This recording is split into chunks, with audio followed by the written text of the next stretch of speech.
Okay, so I'll just I'd like to thank everybody for for joining us today in this Zoom chat, and it's something that we put together as a first initiative as part of the election. And just by way of introduction, my name's Ciaran Quinn. I sit on the Sinn Féin Ard and I work directly to Mairéad McDonald. My day job is looking after North America, but because that wasn't busy enough for me during the election, I've been asked to look at the work of the diaspora and deal with the diaspora across the world. And it's a bit, people might think it's a bit odd because we're the only political party that does this, but the diaspora have been as central and essential to Irish history, as you all know, from across the world, where I was from the Easter Rising or even before that, right through to the Good Friday Agreement, and most recently on Brexit, where the British government tried to impose a border across Ireland. It was the international community in North America, in Europe, and across the world and in Australia who raised concerns, and it ended up forcing the British government into into negotiations, and we effectively have no hard border at this moment, or at the moment. But it's just not just about the role of the diaspora in the past, it's the role of the diaspora today, and most importantly, the role of the diaspora tomorrow. We're very clear that we are about establishing a new and united Ireland. And for us to do that, we will need friends across the world. So although we're going to be talking about, and Mairéad gives an update on the elections, about the crucial elements in the week that we face into, we're 5 days off the election. The election will be on Friday. We also want to have people engaged for what we're looking for, engaged as we build a new and united Ireland, and that process about winning unity referendums, securing unity referendums. And we want to hear your view about what a new Ireland could look like and what you would like to return home to that new Ireland. So without further ado, so hopefully this is the first of many of these meetings. 8 o'clock on a Sunday morning is quite the experience for us, but you are more than welcome. And just to kick it off, is the format will be Mairéad will say a few words about where we are in the election campaign, the politics of the election, and the role of the diaspora. We will then, as Greg had said, open it for Q&A. So if people want to put questions in, they can do it through that chat function, or through the question function. And we will take the questions and hopefully get them answered. We've set aside about 45 minutes in total for this, because Mairéad has to get on and the rest of us have to be out canvassing. And then we will just wrap it up, and I'll bring Barry in at the end just to explain what the role of the Sinn Féin representative is in Australia and what's happening there. So it's my great pleasure to introduce my good friend and comrade, Mairéad Farrell, the Sinn Féin TD for Galway West and Sinn Féin spokesperson on higher and further education and science and technology, is it? Innovation. Innovation. So if you have any really hard technical questions or high tech ones, this is your time to ask. Advanced physics is Mairéad's speciality. So you're more than welcome, Mairéad. Gurmagad Ciaran agus Gurmagi as teacht ar an Crinnew Shaw. Look, thanks a million for joining us. And I think I must have wronged Ciaran at some point, because for him to decide that I should do an 8 a.m. Sunday morning meeting at the height of a general election campaign when there's already serious exhaustion, I think obviously I've done something. But look, it is actually really good to be on here, and I really welcome all of you that have made have made it to this meeting. This, as Ciaran said, really is about us having a discussion, and I know this is a continuation, I suppose, of a discussion that Mary Lou McDonald, Pierce, Matt and others have already had by coming over, say, to Australia and chatting directly with you. But it's really about having that discussion with Irish citizens who are living abroad, then of course the wider diaspora as well, and then all those who support Irish unity. And while we are in the middle, or the height, I suppose, of a general election campaign, it is that important to us to have these conversations, and we're actually the first party to ever have this kind of a conversation, I suppose, in the middle of an election campaign. But it's because we know the importance of yourselves, and we want to hear from you about our own plan about shaping a new and united Ireland. And I think that's really important. As Ciaran said, you've had such a role over decades, we know that Irish living abroad have continued to have such an impact. But it's also about making, I suppose, it easier for you to come home if and when you want to come home. And I always think back on, like, I did my Leaving Cert in 2008. It was the height of the financial crash. So many of my friends went abroad, mainly most of them, like, although loads went to Australia at the time, a lot of my own friend group went to the likes of England and Wales. And over the last number of years, they've been trying to come home. And it's actually been quite a difficult task. It's been very difficult, obviously, to find housing. And a lot of them continue to live with their parents. And also then it can also be quite difficult actually to get, full-time permanent jobs within the HSE, having recognition of the work that they've done. And I know that's an issue for teachers as well. But we have an opportunity in this particular election. Like, we've had a Fianna Fáil or Fine Gael government for the last 100 years, and people have really felt the brunt of their policies. And obviously emigration has always been one of the tools that has covered the failure of their policies for generations.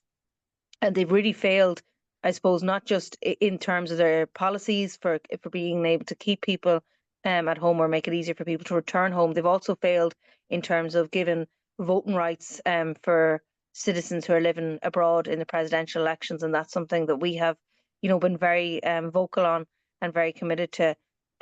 So we believe that everybody should have, and especially you that are on the call and all those who've had to leave for different reasons or who've wanted to leave, that they should have the opportunity to come home and build a life here. And in our view, and in my view, it's very clear to me that Sinn Féin is that route for you to be able to come home, because we want to deal, and we will deal with the housing crisis, which is stopping so many young people, particular, being able to move out of their parents' box room, or to buy a home. And we also have really strong policies on childcare and on health as well. But crucially for you, I suppose, is that what we want to do is, and what we will do, is develop a one-stop shop for those who want to return home. Because there are so many barriers that we know that you face when you're trying to come home. We would also immediately extend the voting rights to the presidential for presidential voting. We will seek to extend that, once we're in government. And I think that's really important, because presidential voting rights is something that we've campaigned on for a very long time.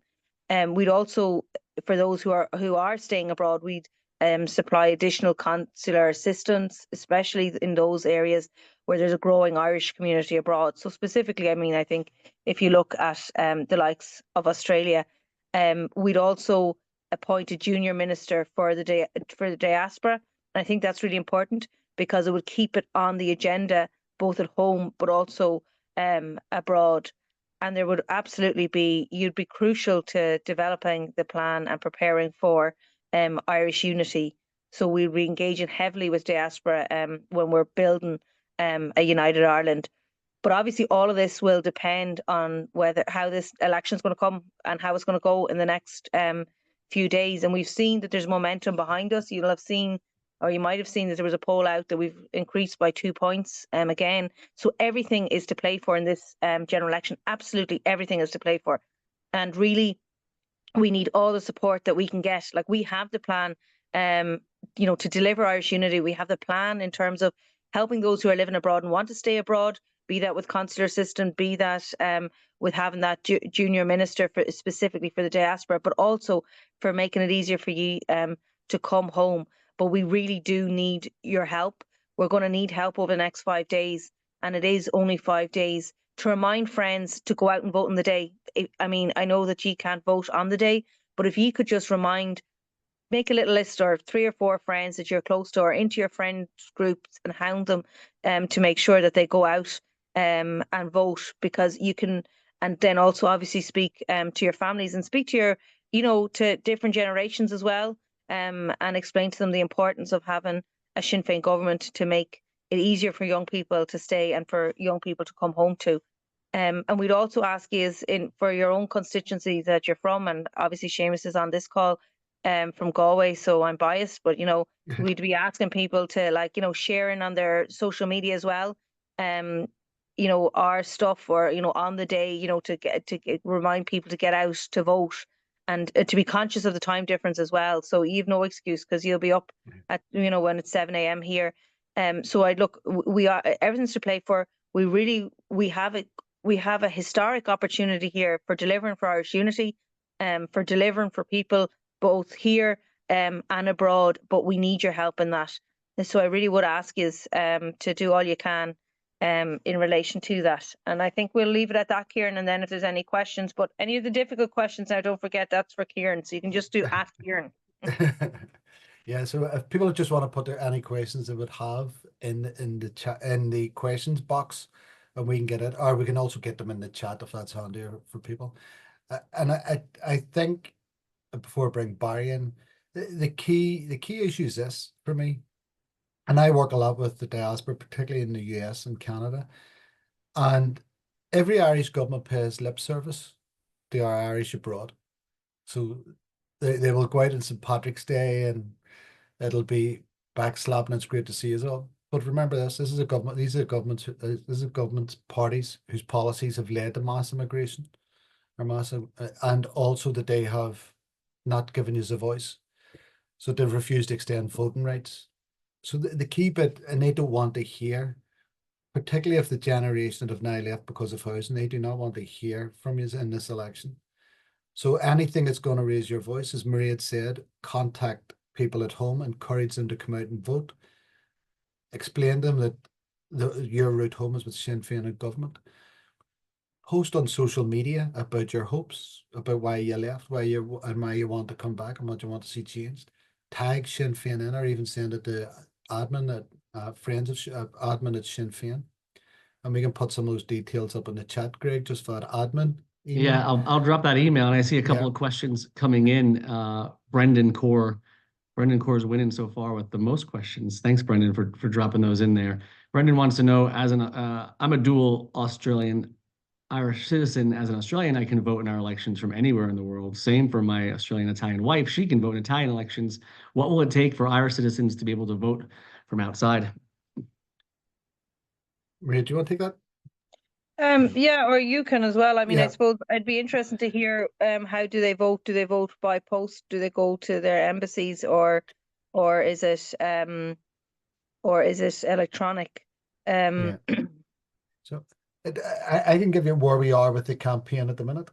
So there was in the I think it was 2014, 2015, it was a citizens assembly about voting rights.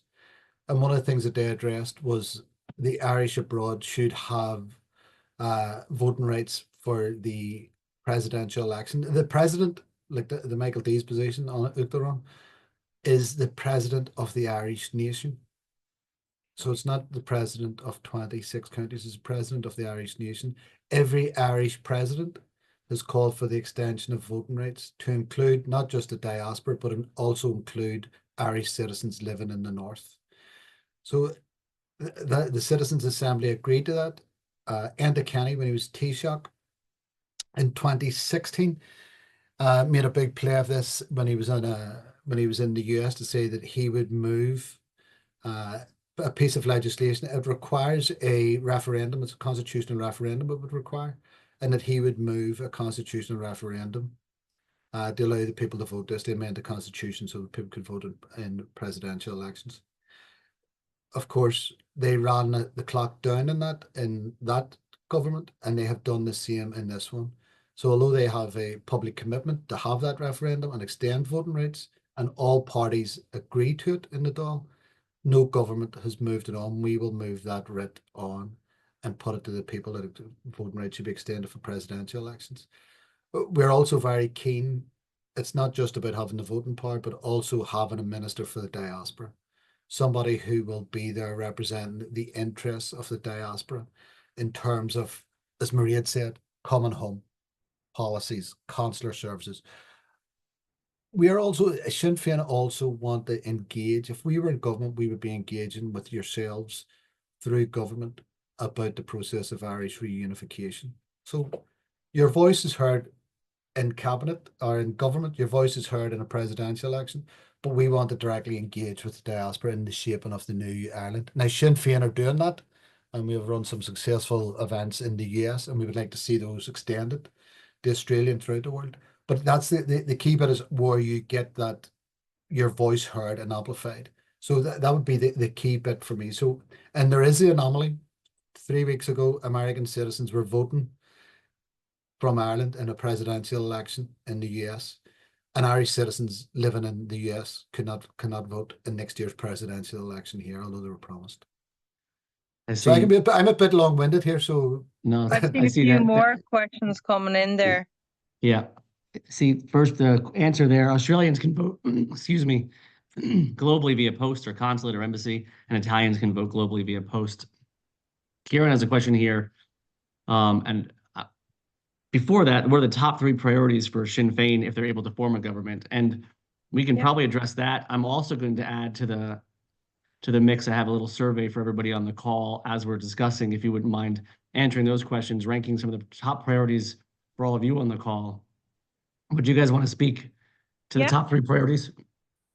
Yeah, look, I mean, housing obviously is the biggest issue of the day, really. It's impacting on every generation now.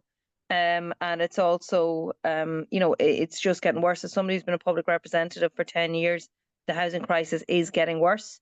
I'm dealing with, in Galway, for example, Galway City and in Galway County, the emergency accommodation is full.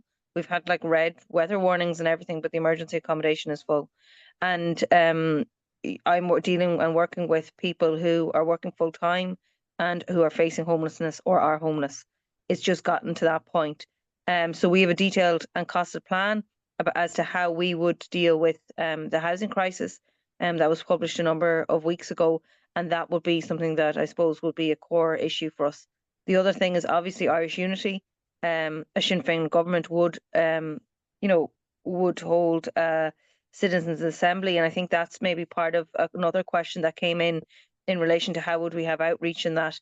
Like, it is crucially important that everybody's voice is heard when we're discussing Irish unity, and the citizens' assembly would bring people from all views across, but it is really important to start preparing for Irish unity, because the reality is at this point, in my view, and it's quite clear, there's growing support for Irish unity, and we need to start planning and preparing for it. It's something that the Irish government hasn't been doing, and I think it's foolish not to be preparing for something that is so evidently going to happen.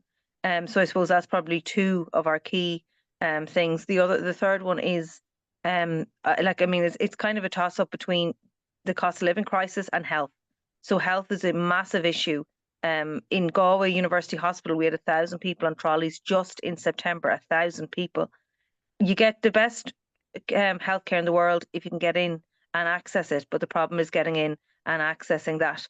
So what we have been very clear on is that we need to train far more healthcare professionals. We would give them a jobs guarantee to be able to stay as soon as they're finished, and we would be doubling the places. So it would also mean that there's far better access to healthcare. We'd also have a focus for rural areas, have a rural GP contract because we have a big issue of getting rural GPs that the state will be providing, and also a lot of additional beds to increase our bed capacity. So I suppose those are probably 3 of the key issues, but cost of living is another big one. okay. Thank you, Do you want to come in on that at all? No, I think you've covered all of that. We have a question. The key bit is getting Mairéad in the government that she can deliver on all of those issues, and that's the key bit. The Sinn Féin government, because Fianna Fáil and Fine Gael will not do that. Question coming in from Ciaran Quinn. What's the plan and approach going to be to the entrenched and politically sanctioned unionist loyalist opposition to United Ireland? Do you want me to go first on that one, Mairéad? Or? Yeah, I do, because I was trying to touch on it with the Citizens Assembly, but go on.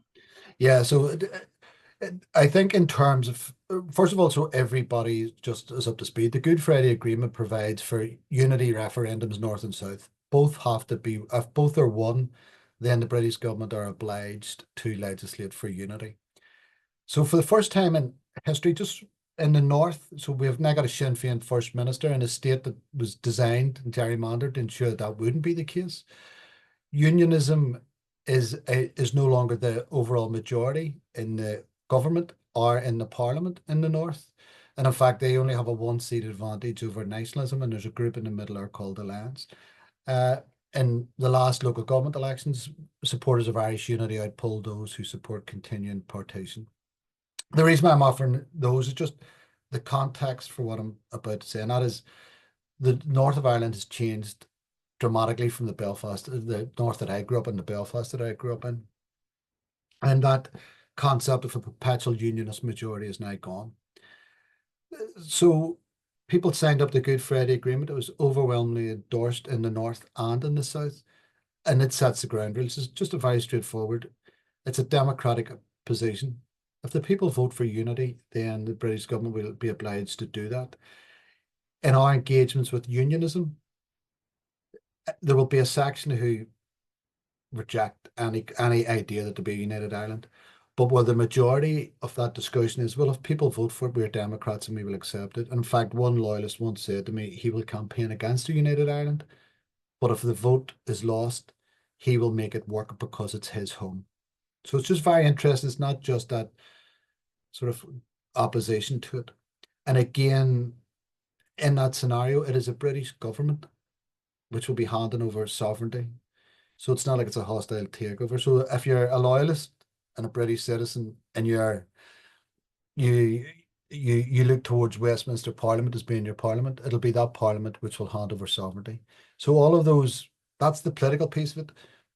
But it's not just about getting the 50+1, which is the bottom line in this. We want to get more. So we are engaged in a process with unionism. And I think Michelle O'Neill is almost like the embodiment of it. And that is, she calls herself a First Minister for all. And it's us demonstrating,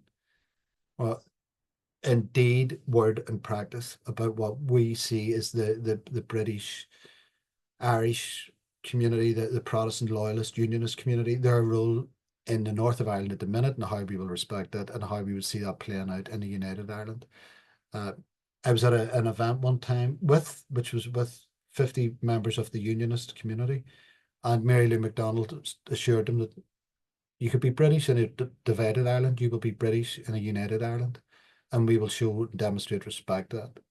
And for those from the north, or particularly from my own perspective, one thing that always strikes me with unionism when we are talking about Irish unity, and it's this fear, and the fear is we will do to them what they done to us, which was, you weren't allowed to fly a tricolour, you weren't allowed to practice Irish, your schools were discriminated against, and we have no intention of doing that.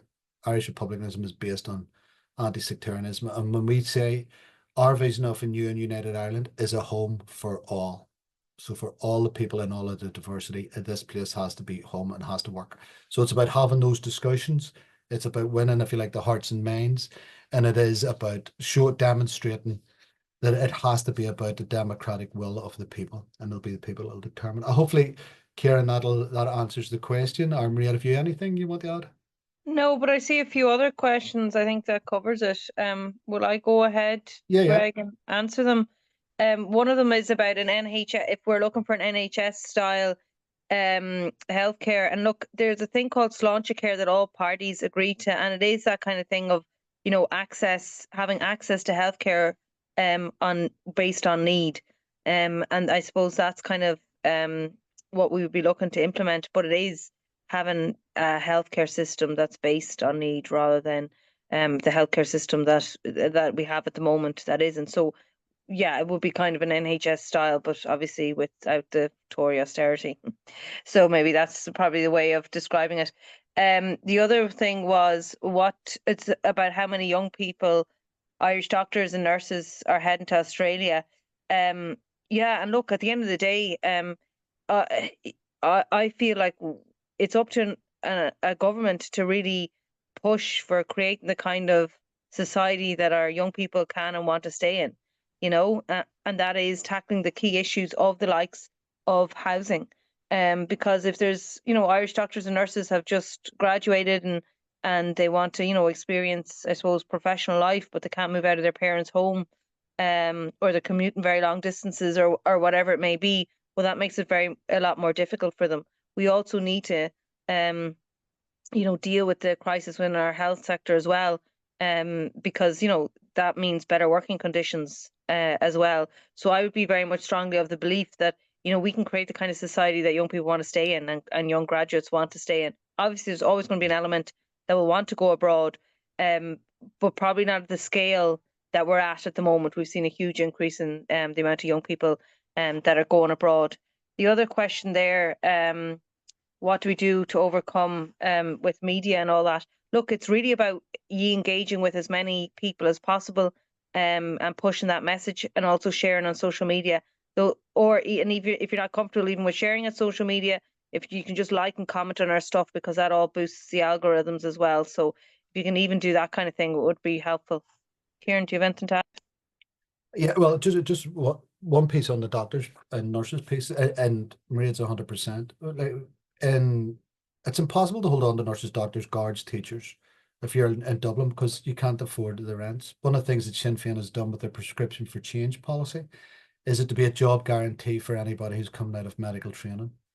So there'll be a job there. The other side of that is we also have to make sure it's affordable housing. There's no point having a job without a housing, as Mairéad said. So we're very much focused on that.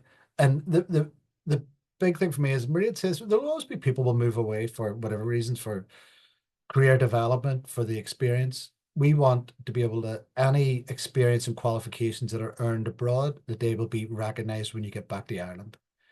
And what separates for me this current level of immigration, or generation immigration, beforehand it was about jobs and unemployment. And when the jobs came back, the people came back.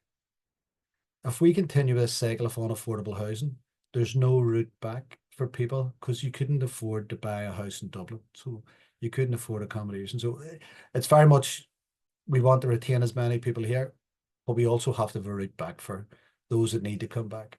And 100% what Mairéad said. See, there is a media bias. I mean, we were censored for part of, for most of my life when I was growing up. And what we found was mechanisms to go around that. So where we go around the mainstream media, it's social media, but the most important piece is having conversations with friends and family, and having conversations with the people who you're with in Australia as well, to get them involved in this project that we're looking at of Irish unity. Get them involved absolutely in the election over the next 5 days, and there's an urgency to that. But have that engagement, continual engagement with them, and get them to sign up to the events, get them to sign up to our newsletters. And Barry, would that be a time to bring you in about just talking about what can happen at what you're looking at in Australia? Yeah, thanks, Ciaran, and perfect time. And I just dropped my email into the chat so people have it if they want to raise any issues or be connected to those projects that we're working on. I guess my role is a new role. We're working through a number of things. Many of you will have been engaged in the speaking tour that we organised for Mary Lou McDonald, and most recently with Matt Carthy and Pierce Doherty. And you'll be delighted to know that there are plans for further visits, which we'll work on, and we'll give people the opportunity to be part of those conversations. What we are really keen to do is give people an outlet for activism in Australia. So something that I'd like to flag on the conversation around unity is Wednesday coming, the 27th, at 6 o'clock in the Gaelic Club in Sydney. Australian Friends of Irish Unity will be hosting a public meeting, which will cover the journey towards unity, will cover voting rights for the Irish abroad, and a number of other topics. I will hopefully have some very positive news in terms of how the campaign's going to share on the evening as well. But what we want to do is supporting the vehicle being the Australian Friends of Irish Unity, to have people get involved. Yes, if you want to have the discussion, but really let's try and identify a group of activists who can carry the conversation out to the different cities, to the different communities, and get people talking about what is a really important issue. and they play their part in that. So always happy to hear from people who want to be in that conversation.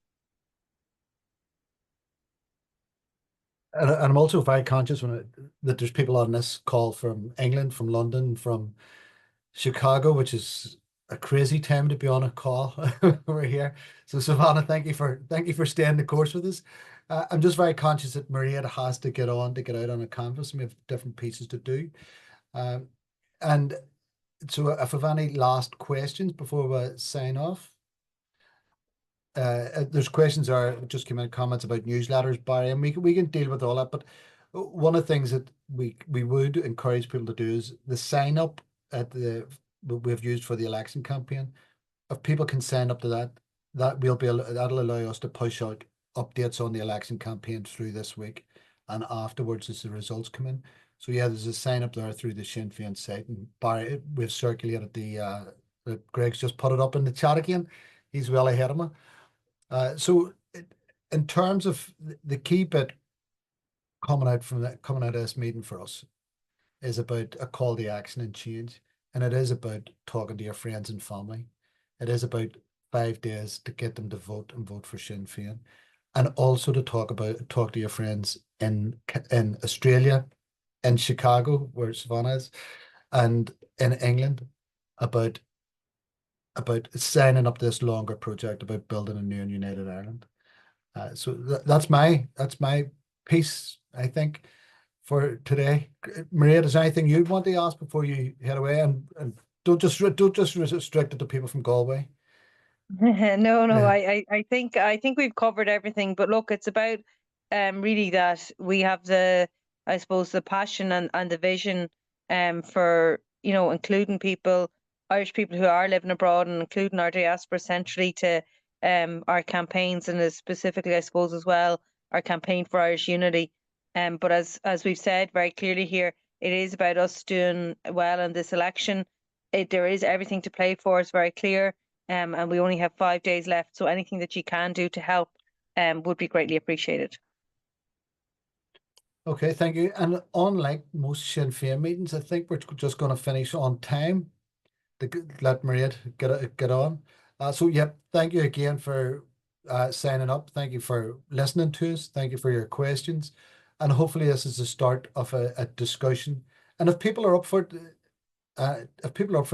we could, Barry, do these on a more regular basis outside of the election. I don't know if that would work for you. Where the programme of work that I've been talking to are now former Ardruna, Ken O'Connell, who many of you will know. Ken is retaining responsibility for liaison with Australia with me, and we have a plan, as well as the actual visits down under, that we will host a number of these. We'll maybe try and give you a lay-in for the next one, Mairéad, maybe kick off at 9 o'clock instead of 8 o'clock. But it's certainly in the plan.